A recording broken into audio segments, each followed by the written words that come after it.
عباس رضي الله تعالى عنهما قال حدثني أبو سفيان بن حرب فيه لا فيا قال انطلقت في المدة التي كانت بيني وبين رسول الله صلى الله عليه وسلم قال فبين أنا بالشام إذ جيء بكتاب من النبي صلى الله عليه وسلم إلى هرقل قال وكان دحية الكلب جاء به فدفعه إلي عظيم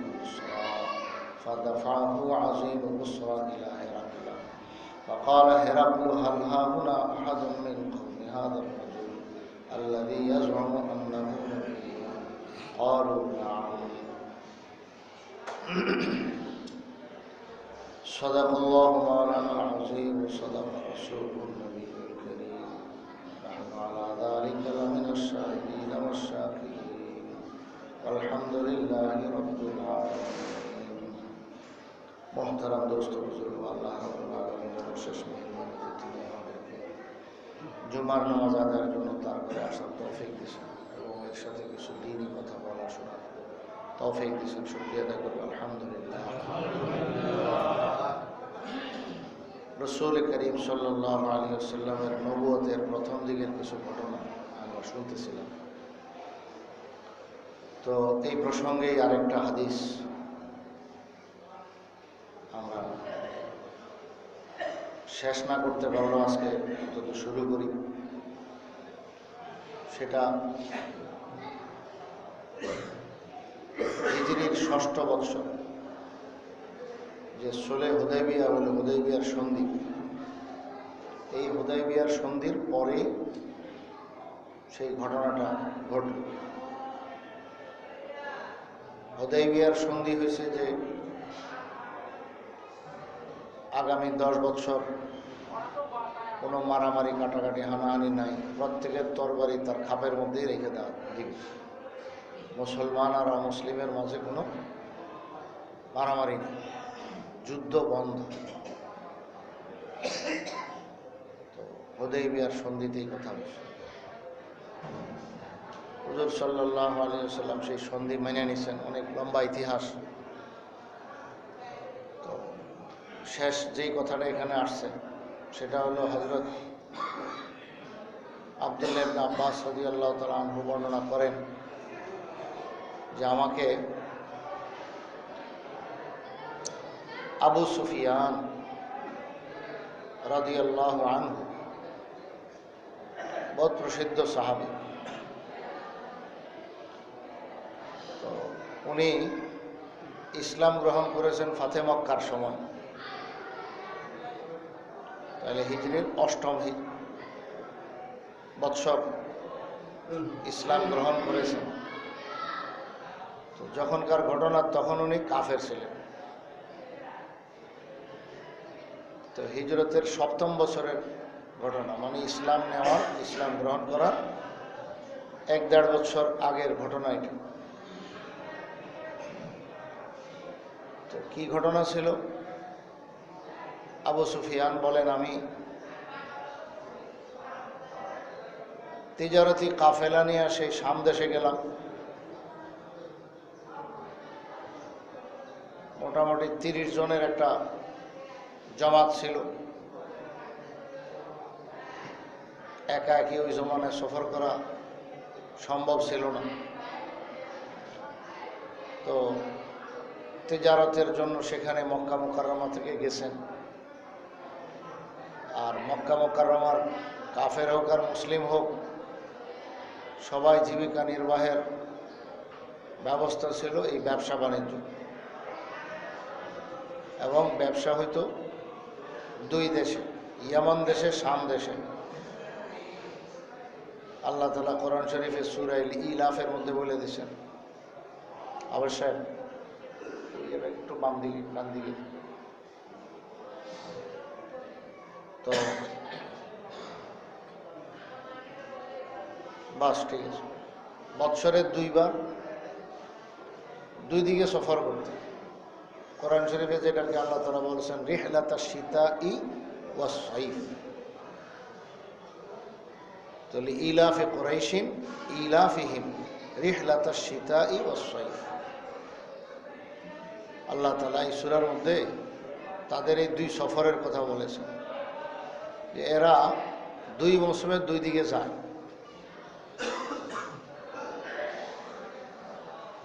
জুমার দিন মসজিদ খালি, কিন্তু এখানে হই হুল্লোড় করতেই থাকে মানুষ। আজীব মানুষের অবস্থা। আজান হয়ে গেলে আর কোনো কারবার দরবার লেনদেন এগুলো বৈধ নয়। একই বিষয় না জানলে না জানানো যায়,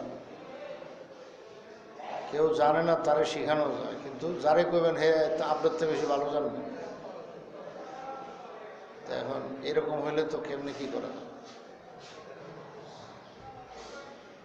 আল্লাহ আমাদের হিদায়াত দান করুন। ব্যবসা বাণিজ্য করবো আমরা, কিন্তু আল্লাহ তাআলা তো বলছেন যে জুমার আজান দিলে আর করা যাবে না। অল্প একটু টাইম আমাদেরকে শরীয়ত হুকুম দিয়েছে যে মসজিদে এসে যাবে। যাক, তো দুই মৌসুমে তারা ব্যবসা করত, গরমের মৌসুম আর শীতের মৌসুম। তো তারা সেই সৌদি আরব, যেটা কর্কট ক্রান্তি বরাবর পড়েছে মোটামুটি, তো এখন গরমের মৌসুমে যাইতো তারা শীত যেখানে লাগে শীতের এলাকা, শীতের মৌসুমে যাইতো গরম এলাকা। তো যখন মক্কা মুকাররমায় খুব শীত, কথার কথা এখন শীতের মৌসুম যাইতেছে, তো এরকম শীতের মৌসুমে তারা সূর্যকে কাছে পাওয়ার জন্য, সূর্যের তাপ পাওয়ার জন্য,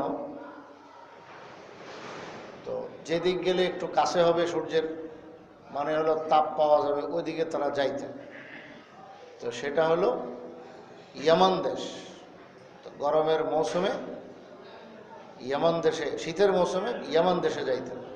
মক্কা মুকাররমায় শীত, তো ইয়ামান দেশে যাইতেন, কারণ শীত মানে হলো সূর্য অনেক দক্ষিণ দিকে চলে গেছে, মকর ক্রান্তিতে চলে গেছে। তো কর্কট ক্রান্তিতে অবশ্যই শীত, যেমন এখন কর্কট ক্রান্তিতে আমরা যে বরাবর আছি, শীত চলতেছে, আস্তে এখন শীত কমে আসবে, একদম সামনে যত দিন আগাইতেছে শীত তত কমবে। তো কর্কট ক্রান্তি বরাবর মক্কা মুকাররমা, এখান থেকে তারা যেহেতু শীত, এই জন্য যাইতো দক্ষিণ দিকে, সূর্য দক্ষিণে, তো ইয়ামান দেশে যাইতেন। আর মক্কা মুকাররমা যখন গরম, সেই জুন মাস জুলাই মাস, তো তখন তারা এই গরম থেকে বাঁচার জন্য দূরে যাইতেন। কোথায়? সেই শাম দেশ। তো এটা ওই মৌসুমকারী ঘটনা। তো শাম দেশে তিজারতের জন্য আবু সুফিয়ান তার দলবল নিয়ে হাজির হয়ে গেছেন। এদিকে গত বৎসর, মানে হলো 6ষ্ঠ হিজরিতে যখন সোলে হুদাইবিয়ার সন্ধি হইল, তখন পুরা আরবের মধ্যে একরকম ঠান্ডা অবস্থা চলতেছে, বিরাজ করতেছে। মারামারি ধরাধরি কাটাকাটি তো নাই, আগে শর্ত করা হয়ে গেছে। তো এই চুক্তির উপরে সবাই খুব মজবুত। তো আসলে যা করেন আল্লাহ তাআলা এর মধ্যে খায়ের। হুজুর সাল্লাল্লাহু আলাইহি ওয়াসাল্লাম তো আল্লাহ পাকের হুকুমেই সেই সন্ধিতে দস্তখত করেছেন, সেই সন্ধিতে সিল দিয়েছেন। যদিও হাতের লেখা জানতেন না, কিন্তু সিল নবীজির পক্ষ থেকে আংটির সিল, ওটা দিয়া বাস, এটা রসুলের পক্ষ থেকে চুক্তিবদ্ধ হয়ে গেছেন রসুল। এটা বহুত বড় ইসলাম প্রচারের সুযোগ হয়ে গেছে। এখন নীরবে মুসলমান আর অমুসলিম আসা যাওয়া করেন, মিলামেশা দেখাশোনা, তো নির্ভয়। তো এতে অমুসলিমরা ইসলামের যে সৌন্দর্য, ইসলামের যে আখলাক চরিত্র, এগুলো খুব ভালো করে আরও দেখতে লাগবে, কাছের থেকে দেখার সুযোগ পাইল। তো এতে ইসলামের এটা বিপক্ষে যায় না, এবং পক্ষেই হয়েছে। অনেক মানুষ এখানে মুসলমান হওয়া শুরু হল। আবু সুফিয়ান তার দলবল নিয়ে সেখানে শাম দেশে গেছে তিজারতের জন্য। তখনও সে কাফের, সপ্তম হিজরির ঘটনা। হুজুর সাল্লাল্লাহু আলাইহি সাল্লাম যখন এই বিভিন্ন রাজা বাদশাদের কাছে চিঠিপত্র পাঠানো শুরু করলেন, তো এর মধ্যে রোম সম্রাট যে আছে, সে যার নাম ওই জমানায় যে ছিল তার নাম হেরাক্ল, আরবিতে হেরাক্ল বলে, তো হেরাক্লিয়াস বলে বাংলা ইংরেজি। তো হেরাক্লিয়াসের কাছে হুজুর সাল্লাল্লাহু আলাইহি ওয়াসাল্লাম চিঠি পাঠাইলেন। সেই চিঠি পাঠানো বিষয়টা রাসূল সাল্লাল্লাহু আলাইহি ওয়াসাল্লাম কারে দিয়ে আদায় করলেন?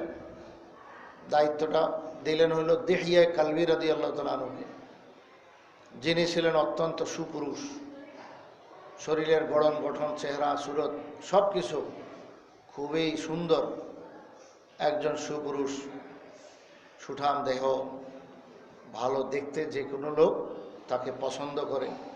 দূত এমন লোককে বানানো উচিত। হুজুর সাল্লাল্লাহু আলাইহি ওয়াসাল্লাম সেই কারণেই তাকে দূত বানাইছেন, মাধ্যম বানাইছেন, কাজের বার্তা পাঠানোর মাধ্যম। জিবরাইল আলাইহিস সালাতু ওয়াস সালামও বেশিরভাগ হযরত দিহিয়া কালবি রাদিয়াল্লাহু আনহু আকার ধারণ করে, সুরত ধারণ করে রাসূল সাল্লাল্লাহু আলাইহি ওয়াসাল্লামের কাছে আসতেন ওহী নিয়ে। তো সেই দিহিয়া কালবি রাদিয়াল্লাহু আনহুকে রাসূল সাল্লাল্লাহু আলাইহি ওয়াসাল্লাম চিঠি দিলেন। তো চিঠির ভিতরে কি ছিল? ইসলামের দাওয়াত। আসলিম তাসলাম, ইসলাম গ্রহণ করো, নিরাপদে থাকবা, তোমার রাজত্ব নিয়ে তুমিই থাকবা, তোমার দেশের পরিচালনা তুমিই করবা, বাকি আল্লাহ এবং আল্লাহ রসুলের কথা মানো। এটাই হলো সার কথা। যদি উল্টা কিছু করতে যাও তাহলে তোমার আখিরাত তো গেলই, দুনিয়াও বরবাদ হয়ে যাবে। এই সার কথা এটুক দিয়া হুজুর সাল্লাল্লাহু আলাইহি ওয়াসাল্লাম চিঠি পাঠাইলেন। দিহিয়া কালবি রাদিয়াল্লাহু আনহুকে বলে দিয়েছেন যে তুমি এটা নিয়া সেই বসরা একটা এলাকা আছে, কুফা বসরা না, বসরার কুফা হলো ইরাকে, তো বসরা এলাকা শাম দেশে, সেইখানে যাইয়া তুমি হেরাক্লিয়াসের যে গভর্নর আছে তার কাছে চিঠিটা দিবা, দিয়া বলবা যেন চিঠিটা সেই সম্রাটের কাছে, হেরাক্লিয়াসের কাছে পাঠায়, সে পৌঁছায়। হযরত দিহিয়া কালবি রাদিয়াল্লাহু তাআলা আনহু ওই চিঠি নিয়ে গেলেন সেই বসরা এলাকার গভর্নরের কাছে, হেরাক্লিয়াসের গভর্নর, তার কাছে গিয়ে চিঠি দিলেন। দিয়ে বললেন যে এটা মুহাম্মদুর রাসূলুল্লাহ সাল্লাল্লাহু আলাইহি ওয়াসাল্লামের পক্ষ থেকে সেই আপনাদের সম্রাটের বরাবর, তো এটা পৌঁছানোর দায়িত্ব, সম্রাটকে পৌঁছানোর দায়িত্ব আপনার, এই বলে উনি চিঠি দিয়ে দিলেন। তো তখন সম্রাট রাজকীয় চিঠিপত্র রাজা বাদশাদের কাছে আরেকজন বড় ক্ষমতাবান পাঠাইছেন, গুরুত্ব তো দিছে যে চিঠি পৌঁছায়, কি হবে না হবে সেটা পরে, বার্তাটা তো পৌঁছাতে হবে। তো সেই বসরা এলাকার যে গভর্নর ছিল সে এই চিঠি যথারীতি পৌঁছাইল হেরাক্লিয়াসের কাছে, সে ছিল শাম দেশে। তখন হেরাক্লিয়াস বহুত হুঁশিয়ার, চালাক, সম্রাট হওয়া বহুত যোগ্যতার ব্যাপার, বিনা যোগ্যতায় তো আর একটু আগায় নাই। তো সে চিঠিটা দেখা বুঝছেন যে এটা আরব দেশ থেকে আসছে, আরব সম্পর্কে তার জানাশোনা তো ছিল। আচ্ছা, আরব দেশ থেকে, ভিন্ন এক রাষ্ট্র থেকে, দেশ থেকে আসছে, তো কি ব্যাপার, চিঠিটা তো পড়তে হবে। আর এখানে চিঠির সারমর্মতার খুব বেশি লম্বা না, অল্প কথা। তো এখন চিঠিটা দেখার আগে এখানে একটু তাহকিক করা দরকার, যেই লোক পাঠাইলেন সেই লোক কেমন, আমার কাছে চিঠি কী জন্যই বা পাঠাইলেন, কি উদ্দেশ্য তার, এবং সে কি বলতে চায়, এগুলো একটু তাহকিক করি। তো বাদশাহ তার বুদ্ধিমতো সে লোক তালাশ শুরু করলেন, আরবের কোনো লোক এখানে আসে কিনা, আরবের কোনো লোক আসে কিনা। আল্লাহু আকবার। তখন তালাশ করে পাওয়া গেল আবু সুফিয়ান, যখন কাফের ছিল, কিন্তু এখন তো বলতে হবে রাদিয়াল্লাহু আনহু। তো ওনার ইসলাম গ্রহণের 1-1.5 বছর 2 বছর আগের ঘটনা। তো উনি তিজারতি কাফেলা নিয়ে সেখানে উপস্থিত শাম দেশে। বাদশার পক্ষ থেকে ওনার কাছে বার্তা আসলো যে আপনাকে বাদশা স্মরণ করেছেন। কি ব্যাপার, কেন?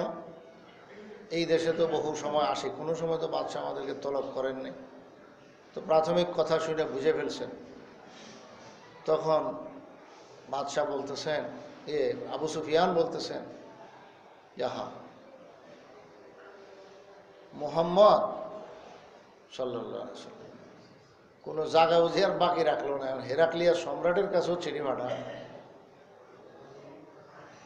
ভগবানই জানে কি হবে, আল্লাহ জানে তোর কই কথা। তো তার মূর্তির নাম হয়তো নিচের, যে মুহাম্মদের সাহস তো কম না সাল্লাল্লাহু আলাইহি ওয়াসাল্লাম। সেই সম্রাটের কাছে চিঠি লেখার, চিঠির মধ্যে কি লেখা থাকবে আবু সুফিয়ান তো ভালো করেই বুঝে। তো এত বড় সাহস, এখানেও চিঠি এসে গেল, আর তাহকিকের জন্য আমাকে তলব করতেছে। আচ্ছা ঠিক আছে, আমি আসতেছি। ঠিকই সে চিঠিপত্র তো বাচ্চার কাছে হাতে, এখন তাহকিকের জন্য তলব করেছেন। তো আবু সুফিয়ান রাদিয়াল্লাহু আনহু, এখন তো আমরা রাদিয়াল্লাহু আনহুই বলবো, তো উনি নিজের বাহিনী সহ, দল সহ গেছেন। যাওয়ার পরে সংক্ষিপ্ত সালাম কালাম পরিচয় যা ওই জমানায় ছিল, ইসলামী সালাম তার ছিল না, আদব কায়দা যাই কিছু ওই সময় রসম রেওয়াজ ছিল, এগুলো বাদশার সামনে পালন করার পর বাদশাহ জিজ্ঞেস করতেছেন যে তোমার বাড়ি কি আরবে? জি আমি আরবের মানুষ।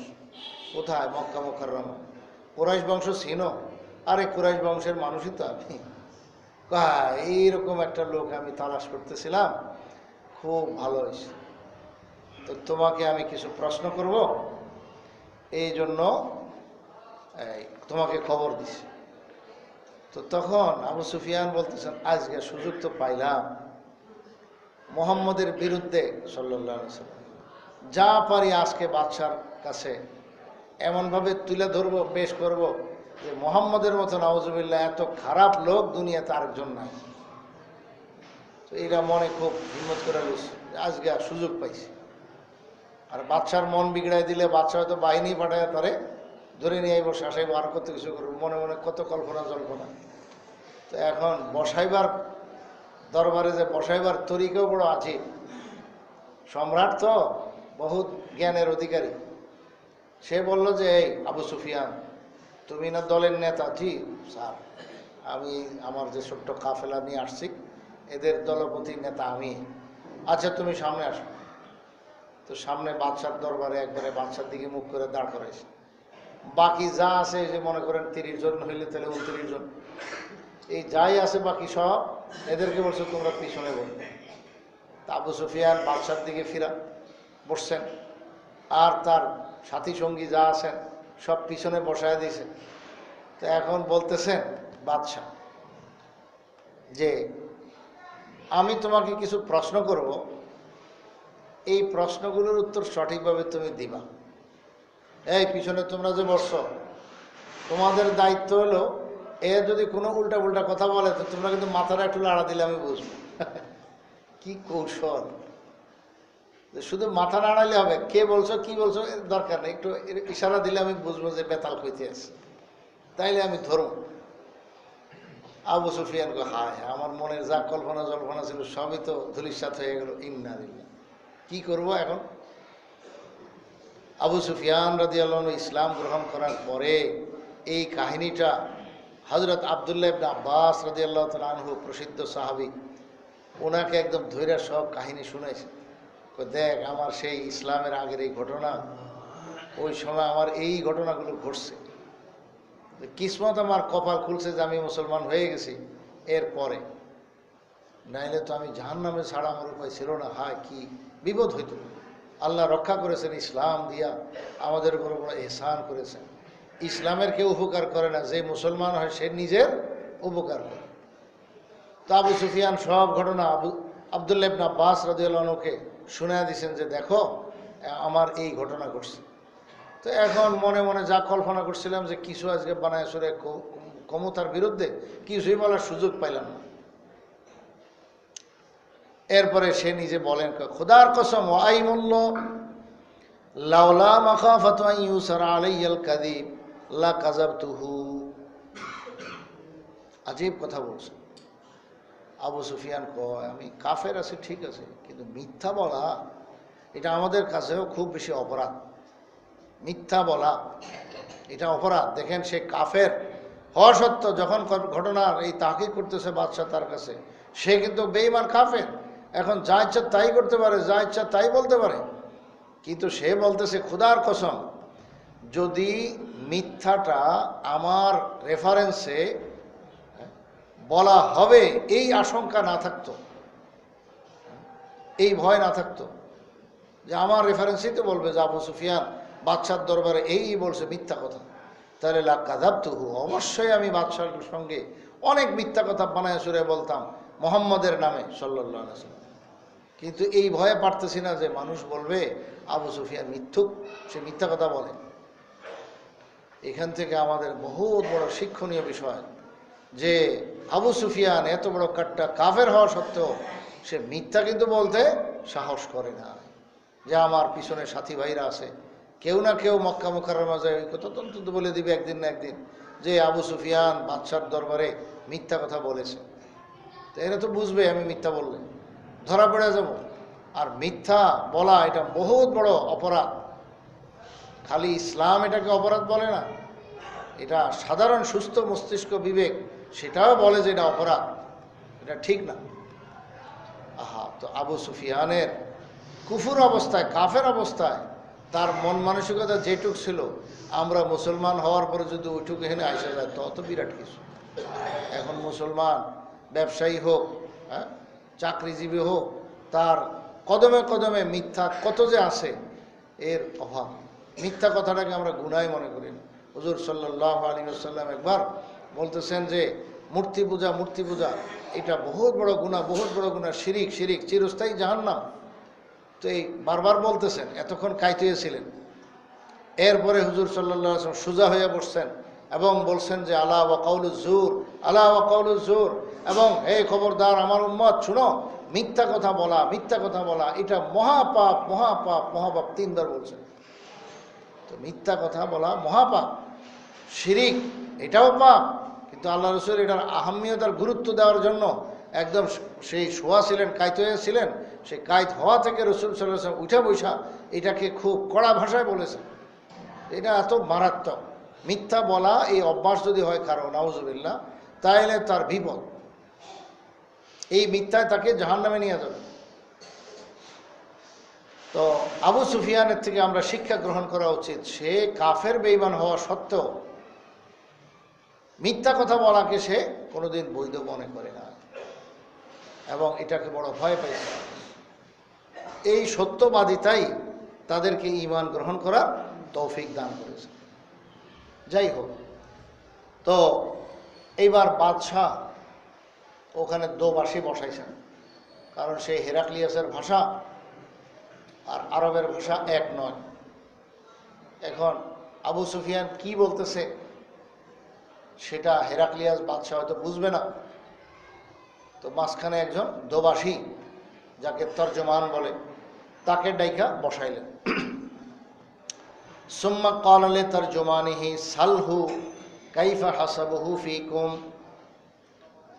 বাদশাহ বললেন সেই দোবাসীকে, এই মিয়া তুমি জিজ্ঞেস করো তো আরবিতে হেরে, আবু সুফিয়ানকে জিজ্ঞাও কাইফা হাসাবুহু ফীকুম, এ কেমন বংশের মানুষ। মুহাম্মদ সাল্লাল্লাহু আলাইহি ওয়াসাল্লাম, যার চিঠি আমি হাতে পাইলাম, চিঠিটা আমি পরে পড়ে শোনাবো তোমাদেরকে, তো আগে তার তাহকিক করে নে, তার ব্যাপারে তোমাদের কি ধারণা, সে কোন বংশের মানুষ, তার বংশটা কেমন। আলা কুলতু হুয়া ফি নাদু হাসাবিন। আবু সুফিয়ান বলে, তখন আমি উত্তর দিলাম, আরে বংশের কথা জিজ্ঞেস করেন, সে তো আরবের একবারে সর্বশ্রেষ্ঠ বংশ, কুরাইশ বংশের মানুষ, সবচেয়ে সম্ভ্রান্ত পরিবার, সবচেয়ে মান মর্যাদাওয়ালা, তো এই বংশের সে। এই হলো প্রথম প্রশ্নের উত্তর। 2 নম্বর প্রশ্ন, ফাহাল কানা মিন আবাইহি মিন মালিকিন, কুলতুল্লাহ। জিজ্ঞাসা করতেছেন, আচ্ছা তার বাপ দাদার কেউ কি বাদশা ছিল? মুহাম্মদের সাল্লাল্লাহু আলাইহি ওয়াসাল্লাম বাপ দাদা চাচা জেঠা বংশের কেউ রাজা বাদশা ছিল? তো আবু সুফিয়ান বলেন, না তো, এমন কেউ ছিলেন না। কুলতু, 3 নম্বর প্রশ্ন, ক্বালা ফাহাল কুনতুম তাত্তাহিমুনাহু বিল কাযিবি ক্বাবলা আন ইয়াকুলা মা ক্বাল? কুলতু লা। আচ্ছা তোমরা কি তাকে কখনো মিথ্যা বলে মতো মিথ্যার সন্দেহ করেছো, যে মোহাম্মদ মিথ্যা কথা বলে আমাদের সন্দেহ লাগে? এমন কি কখনো হয়েছে নবুয়তের দাবির আগে? মোহাম্মদ সাল্লাল্লাহু আলাইহি ওয়াসাল্লাম নবুয়তের যে দাবি তোমাদের সামনে পেশ করলেন, যে আমি নবী, আমি পয়গম্বর, আল্লাহর পক্ষ থেকে ওই আসছে আমার কাছে। গারে হেরার মধ্যে যাইয়া ছিলাম, তো সেখানে হঠাৎ আমার কাছে ফেরেশতা আইসা এই ওহী পেশ করলো। সেই থেকে শুরু হলো, একবারে লম্বা লম্বা সূরা পর্যন্ত নাজিল হইতেছিল, দীর্ঘদিন হয়ে গেছে। তো যাই হোক, সেই নবুয়ত প্রাপ্তির আগে কি কোনো দিন মিথ্যা কথা বলছিল, যে তোমাদের কোনো সন্দেহ লাগছিল যে এই লোকটা মনে হয় সত্যি বলতেছে না? এমন কি ঘটনা কখনো ঘটেছে? আমি উত্তর দিলাম, আবু সুফিয়ান বলেন উত্তর দিলাম না। তখন 4 নম্বর প্রশ্ন, ওয়া ইয়াত্তাবিউহু আশরাফুন নাস আম যুআফাউহুম, বলো তো তার অনুসরণ কারা করে? অনুসরণ কি সাধারণ সমাজের দুর্বল মানুষগুলো, না একবারে বড় নেতা পর্যায়ের লোকগুলো? বলতো বাল যুআফাউহুম, উনি খার নেতা তো আমি নিজে, আমি তার বিরুদ্ধে আছি।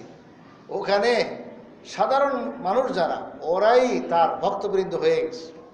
সাধারণ মানুষ যারা এরকম নেতা পর্যায়ের না, ওরা তার ভক্ত হয়ে গেছে, মানে মুসলমান হয়ে গেছে। আচ্ছা 5 নম্বর প্রশ্ন, আয়াজিদুন আম ইয়ানকুসুন, হে আবু সুফিয়ান বলো তো দিন দিন তাদের সংখ্যা কি বাড়তেছে না কমতেছে? কুলতু লা বাল ইয়াজিদুন, না স্যার, দিন দিন খালি বাড়তেই আছে, বাড়তেই আছে। 1জন 2জন করে যে বাড়তে আছে, প্রতি সময় মুহূর্তেই, প্রতি সপ্তাহে মাসে খালি সংখ্যা বাড়তে আছে, কমে নাই। 6 নম্বর প্রশ্ন, হাল ইয়ারতাদ্দু আহাদুম মিনহুম আন দীনিহি বা'দা আন ইয়াদখুলা ফীহি সাখতাতান লিদীনিহি। আমি আরেকটা জিনিস জানতে চাই তোমার কাছে, হে আবু সুফিয়ান, আচ্ছা কেউ কি তার ধর্মের উপরে বিরক্ত হইয়া, নারাজ হইয়া, অসন্তুষ্ট হইয়া সে ভাইয়া চলে গেছে, যাকে বলে মুরতাদ হওয়া?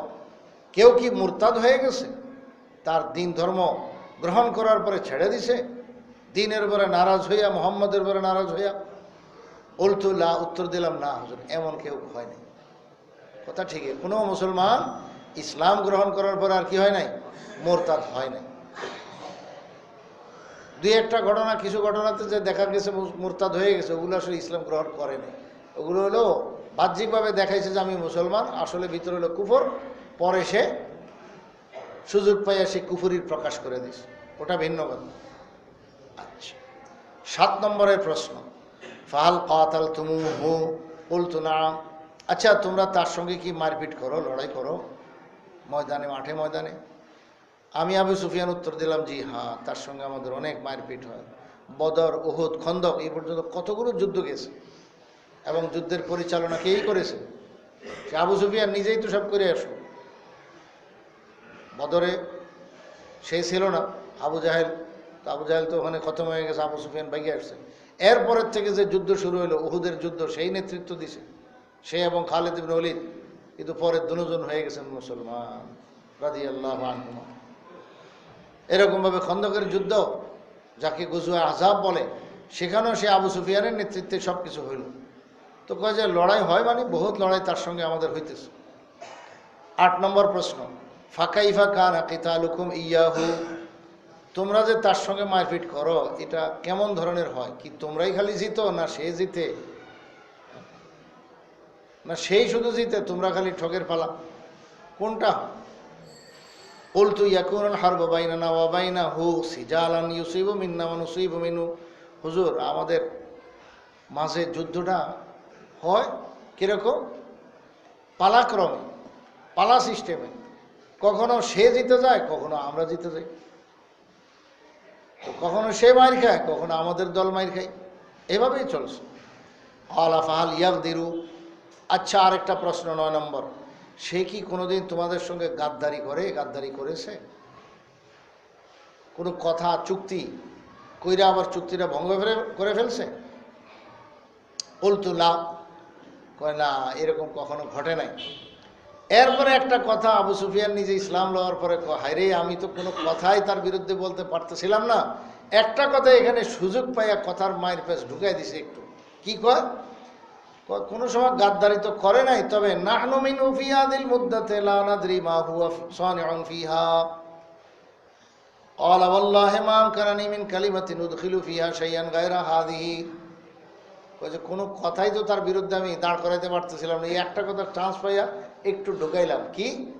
যে কোনো সময় গাদ্দারি করে নাই, তবে গত বছর 6ষ্ঠ হিজরিতে হুদাইবিয়ার সন্ধি তার সঙ্গে হয়েছে আমাদের।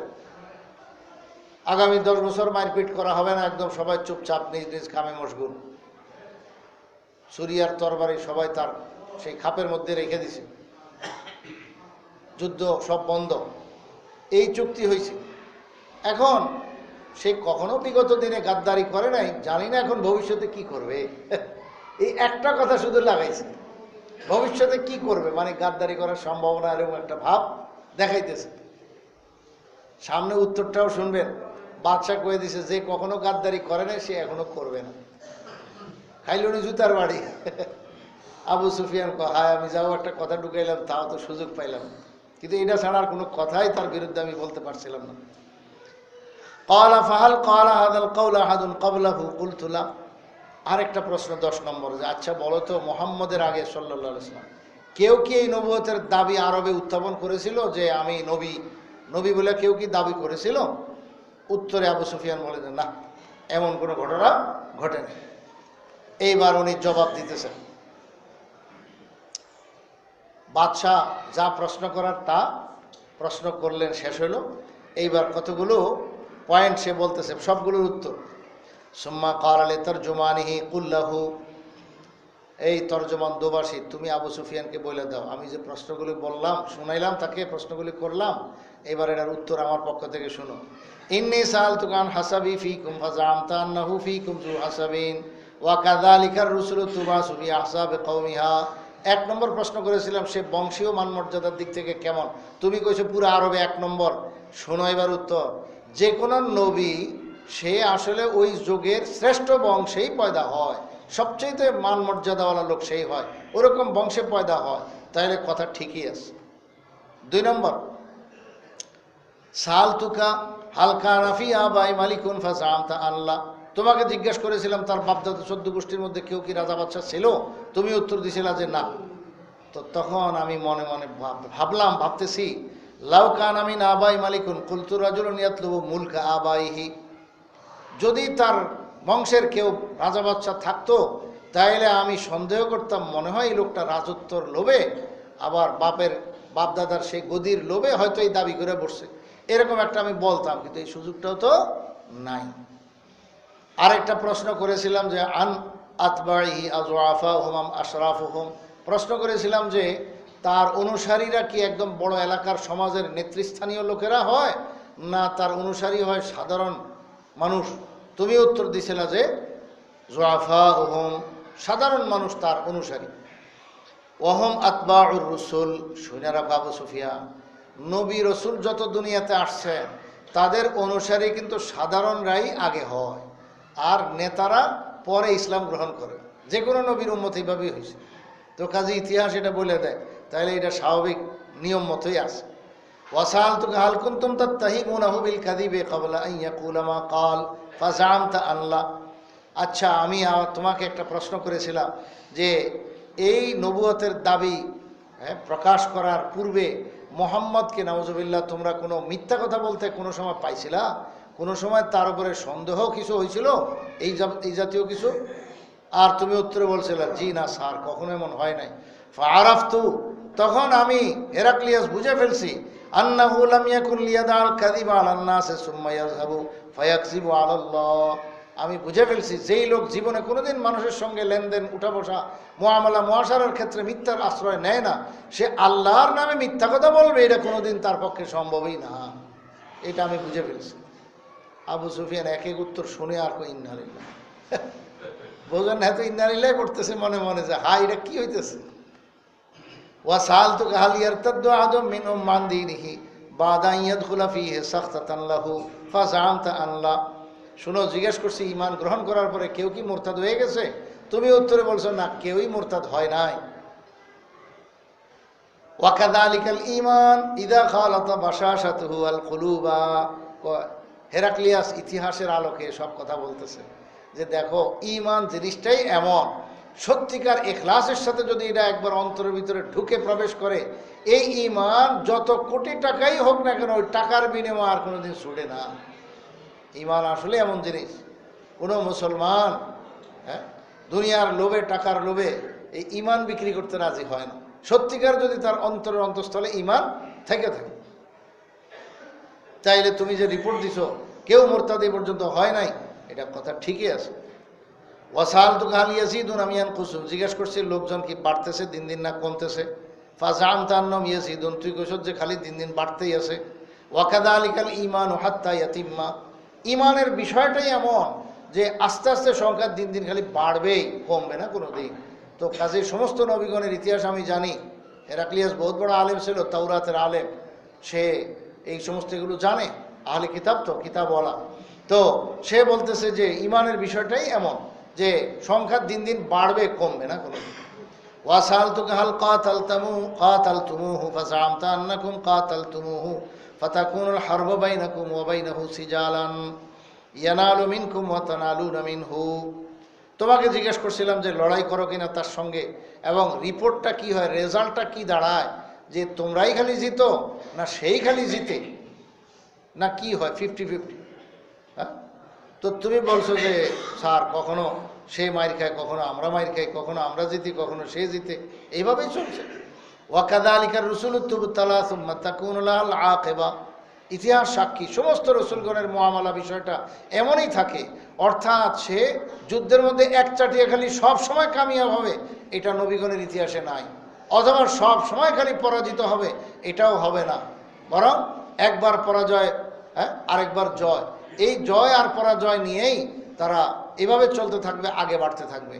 তো যখন পরাজয় বরণ করে তখন কিছু মানুষকে আল্লাহ তাআলা শহীদের মাকাম দিয়ে দেয়, মর্যাদা দিয়ে দেয়। সব সময় যদি নবীর দলটাই বিজয়ী হইতো, তাইলে তো শাহাদাতের মর্তবা আর কারো ভাগ্যে জুটত না। ওয়াসালতুকা হাল ইয়াকদিরু ফাযা'আমতা আন্নাহু লা ইয়াকদিরু, তোমাকে জিজ্ঞেস করছি কোনো সময় গাদ্দারি করেছে কিনা, তুমি উত্তরে বলছো না, সে কোনো সময় গাদ্দারি করে নাই। তবে একটা কথা না লাগাইছিল যে এখন ভবিষ্যতে কি করবে বলা যায় না, এই যে কথাটা কয় এটা তোর ফালতু কথা। আসলে ওয়া কাযালিকার রুসুলু লা তাকদিরু, নবীগণ রসুলগণ কখনোই গাদ্দারি করে না, ওয়াদা ভঙ্গ করে না। আর মুহাম্মদ রাসূলুল্লাহর ওয়াদা তো এত শক্ত ওয়াদা, আবু দাউদ শরীফে আছে আব্দুল্লাহ ইবনে আবিল হামসা রাদিয়াল্লাহু তাআলা আনহুর এক ঘটনা। সে ছিল আপনার, সে অমুসলিম কাফের, তার সঙ্গে রসুলের এক মুআমালা ছিল। তো রাস্তায় এক জায়গায় সাক্ষাৎ হয়েছে, পরে লেনদেনের বিষয় ছিল। সে আল্লাহ রসুলকে বলেন যে, পরে সাহাবী হয়ে গেছে। তো আব্দুল্লাহ ইবনে আবিল হামসা, সে কাফের ছিল, সে বলে আপনি একটু এখানে দাঁড়ান, আমি আপনাকে অমুক জিনিসটা দিব, আমি বাড়ির থেকে আসতেছি। তো তুমি বাড়িতে যাই বাবা আনবে, তো কতক্ষণ লাগবে? না ওদের এক্ষুনি আসতেছে। কথা ঠিক তো না, আবার আমার ধোকা দেখো না, এক্ষুনি আমি আসতেছি। হে আবার শক্ত করে জিজ্ঞা, আপনি এখানে থাকবেন তো? হে মোহাম্মদ তুমি থাকবা তো? হ্যাঁ থাকবো। কতক্ষণ থাকবা? তুমি আসা পর্যন্ত আমি থাকবো, অপেক্ষা করবো। পরে এই লোকের অবস্থা দেখেন, কুদরতি মুআমালা কি, আল্লাহ রসুলের চরিত্রটা উম্মতের সামনে প্রকাশ করার জন্য এই এক আজীব ঘটনা আল্লাহ তাআলা ঘটায় দিয়েছেন। সেখানে ওই লোক বাড়িতে গেছে, পরে সে ভুলে গেছে কাজে কাজে, বাড়ি থেকে কোন কাজে ব্যস্ত হয়ে গেছে, একবারে মনের ধারেও নাই যে মোহাম্মদকে যে বসায় আসছে, ওয়াদা করে আসছে যে তুমি বসো আমি আসতেছি, এখন আর মনে নেই।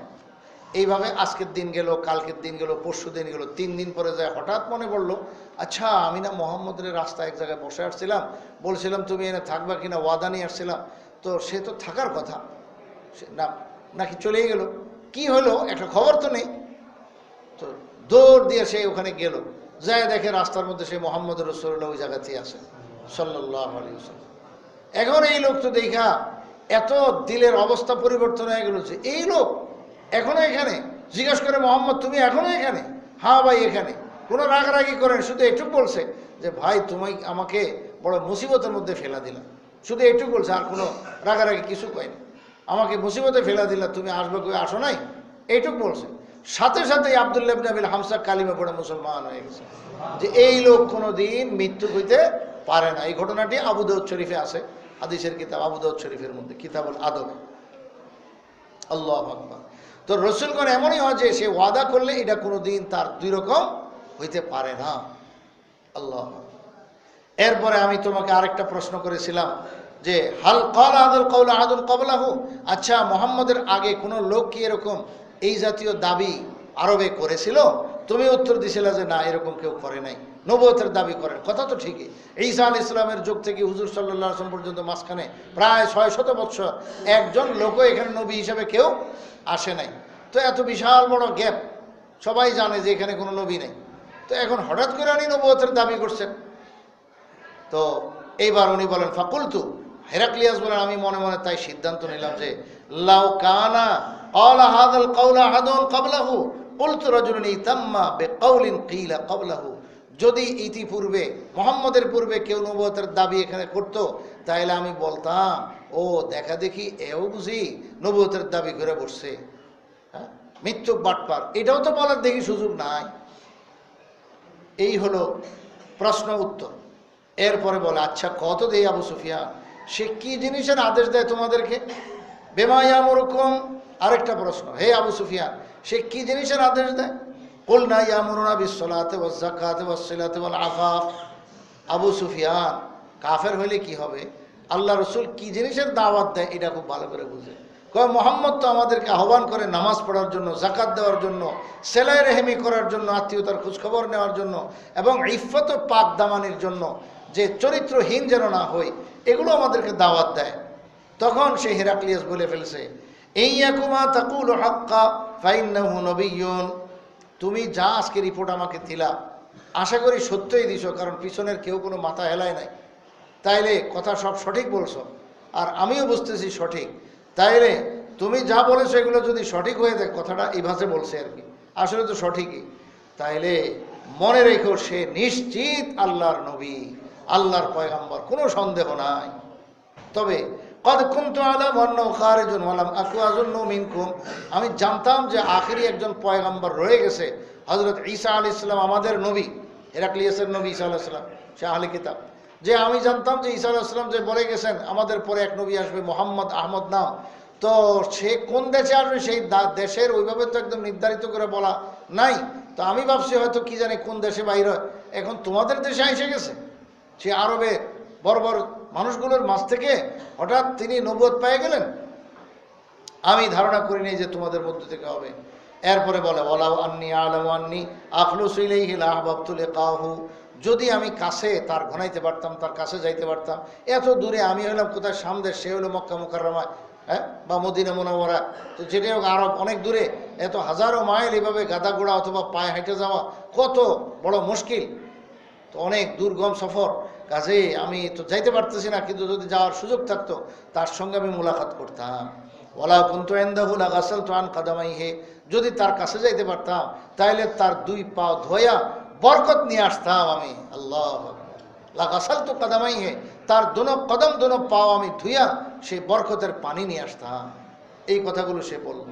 ওয়ালা ইয়াবলুগান্না মুলকুহু মা তাহতা কাদামাইয়া, কয় শুনো একটা ভবিষ্যৎবাণী আমি করে দেই, এই যেই জায়গায় দাঁড়ায় আমি হেরাক্লিয়াস বাদশাহ কথা কইতেছি, এই জায়গাটার মালিকও সে হবে, রাজত্ব তার কাছে চলে যাবে, মুহাম্মদের রাজত্ব এখানেও থাকবে।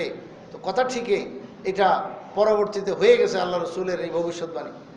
তো সে হেরাক্লিয়াসের পুরা রোম সাম্রাজ্য এটা মুসলমানদের করতলে এসে গেছে, সেখানে ইসলামী হুকুমত কায়েম হয়ে গেছে।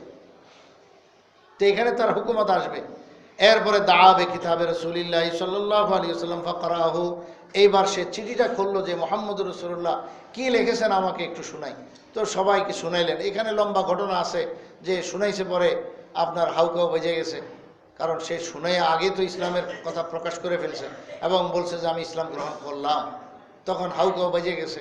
তো এখানে লম্বা কাহিনীর শেষ কথা হলো, সে তাৎক্ষণিকভাবে কথারে ঘুরাই দিল, নাউজুবিল্লাহ, মুরতাদ হয়ে গেছে। আসলে সে দিল থেকে ইমান আনছিল, কিন্তু আনার পরে আবার সে আপনার ঘুরাই ফেললো। কয় কি, যে আমি আসলে তোমাদের পরীক্ষা করলাম যে তোমরা বাপদাদার ধর্মের উপরে কতটুকু অটল অবিচল মজবুত আছো। দেখতেছি মাশাআল্লাহ ভালোই আছো তোমরা, তো ঠিক আছে তোমাদের ধর্ম, হ্যাঁ ঠিকই আছে, আমিও তোমাদের লগে আছি। নাউজুবিল্লাহ মিন যালিক। এই কইয়া সে মোরতাদ হয়ে গেল, নাউজুবিল্লাহ মিন যালিক।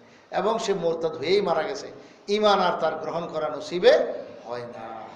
এই হলো হুজুর সাল্লাল্লাহু আলাইহি ইসলামের নবুয়তের সম্পর্কে একটা ঘটনা। আল্লাহ তাআলা এই কথাগুলোর থেকে আমরা যা কিছু বুঝলাম ইবরতের, এগুলো গ্রহণ করার তৌফিক দান করেন, আমল করার তৌফিক দান করেন। আমিন সুম্মা আমিন। ওয়া আখিরু দাওয়ানা আলহামদুলিল্লাহ।